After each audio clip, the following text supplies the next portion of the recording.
ગોંડલ ગુર્જર સુથાર મહિલા સત્સંગ મંડળ દ્વારા સોમવતી અમાસ નિમિત્તે ભક્તિમય સત્સંગ યોજાયો. ગોંડલ, તારીખ 15 જૂન 2026. ગોંડલ ગુર્જર સુથાર મહિલા સત્સંગ મંડળ દ્વારા સોમવતી અમાસના પાવન અવસરે ધાર્મિક અને આધ્યાત્મિક સત્સંગ કાર્યક્રમનું ભવ્ય આયોજન કરવામાં આવ્યું હતું. આ પ્રસંગે સમાજના ભાઈઓ અને બહેનોએ મોટી સંખ્યામાં ઉપસ્થિત રહી ભક્તિભાવપૂર્વક કાર્યક્રમમાં ભાગ લીધો હતો. કાર્યક્રમની શરૂઆત દાદાની આરતી સાથે કરવામાં આવી હતી.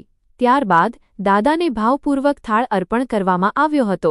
સમગ્ર કાર્યક્રમ દરમિયાન ભક્તિમય વાતાવરણ સર્જાયું હતું અને ઉપસ્થિત સૌએ શ્રદ્ધા અને ભક્તિ સાથે દાદાના દર્શન કરી આશીર્વાદ પ્રાપ્ત કર્યા હતા.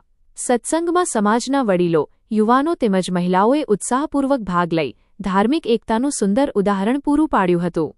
વિશેષ રૂપે પુરુષોત્તમ માસના પવિત્ર અવસરને અનુલક્ષીને જ્ઞાતિના ભાઈઓ દ્વારા પ્રસાદનું સુંદર આયોજન કરવામાં આવ્યું હતું. પ્રસાદ વિતરણ દરમિયાન સૌએ ભક્તિભાવ સાથે પ્રસાદ ગ્રહણ કર્યો હતો.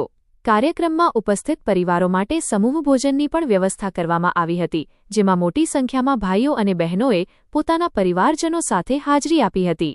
સમૂહ ભોજન દરમિયાન સમાજના સભ્યો વચ્ચે પરસ્પર પ્રેમ, સૌહાર્દ અને એકતાની ભાવના વધુ મજબૂત બની હતી. આવા ધાર્મિક કાર્યક્રમો સમાજમાં સંસ્કાર, એકતા અને આધ્યાત્મિક જાગૃતિ વધારવામાં મહત્વપૂર્ણ ભૂમિકા ભજવે છે, તેવો મત ઉપસ્થિત આગેવાનોએ વ્યક્ત કર્યો હતો. કાર્યક્રમના અંતે સૌએ દાદાના ચરણોમાં પ્રાર્થના કરી સમાજની સુખ શાંતિ, સમૃદ્ધિ અને સર્વાંગી વિકાસ માટે આશીર્વાદ માંગ્યા હતા. ગોંડલ ગુર્જર સુથાર મહિલા સત્સંગ મંડળ દ્વારા આયોજિત આ કાર્યક્રમ સફળતાપૂર્વક સંપન્ન થયો હતો અને ઉપસ્થિત તમામ ભક્તોએ આ આયોજનની સરાહના વ્યક્ત કરી હતી.